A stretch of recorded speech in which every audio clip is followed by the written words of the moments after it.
ঘরে থাকা স্বল্প উপকরণ দিয়ে কিভাবে আজকে ছেলের আবদার পূরণ করলাম, রোস্ট আর পোলাও করলাম, চলেন আপনাদের সাথে রেসিপিটি এখনই শেয়ার করি। খুবই সহজ রেসিপি। প্রথমে পোলাও রান্না করার জন্য হাঁড়িতে তেল গরম হওয়ার পর পেঁয়াজ কুচি দিয়ে দিলাম।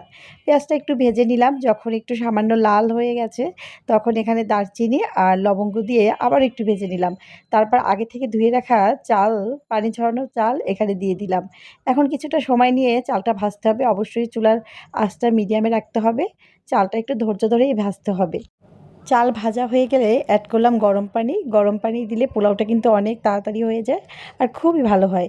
যখন ফুটে উঠেছে তখন এখানে লবণ আর দিয়ে দিলাম এলাচি। তারপর ঢাকনা দিয়ে দিলাম। এখন যখন পানিটা কমে যাবে একটু নাড়া দিয়ে চুলার আঁচটা একদম লো করে দিলাম। আবারও ঢাকনা দিয়ে রান্না করব। এরকম লো আঁচে রান্না করলেই কিন্তু পোলাওটা দারুণভাবে ঝরঝরে হয়ে যাবে। দেখুন মাশাআল্লাহ আমার পোলাও রান্না কিন্তু কমপ্লিট হয়ে গেল। এখন চলে যাব ছেলের জন্য রোস্ট রান্না করার প্রস্তুতিতে। এজন্য যেটা করলাম প্রথমে পেঁয়াজ বেরেস্তা করে উঠিয়ে নিয়েছি। এবার সেই কড়াইতেই আমি ২ পিস রোস্টের মাংস ছিল সেটা একটু লবণ আর মরিচ মাখিয়ে ভেজে নেব।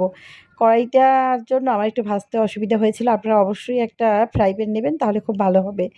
তারপর ভেজে মাংসটা উঠিয়ে নিয়েছি। অন্যদিকে পেঁয়াজ, বেরেস্তা, তারপর আদা, রসুন, লবঙ্গ, কাঁচামরিচ, গোলমরিচ, তারপর ছিল এখানে জিরা, কিশমিশ সেটা ব্লাইন্ড করে নিয়েছি খুব ভালো করে। তারপর দিয়ে দিলাম লবণ, মরিচের গুঁড়ো আর তেজপাতা, দারচিনি আর এলাচিও আগে ব্লাইন্ড করে নিয়েছিলাম ওই মশলার সাথে। এখন খুব ভালো করে কষিয়ে নিয়ে মশলাটা মাংস দিয়েও কষিয়ে নেব। একটু সময় নিয়েই কষাতে হবে তাহলে কিন্তু খেতে টেস্ট অনেক দারুণ হবে।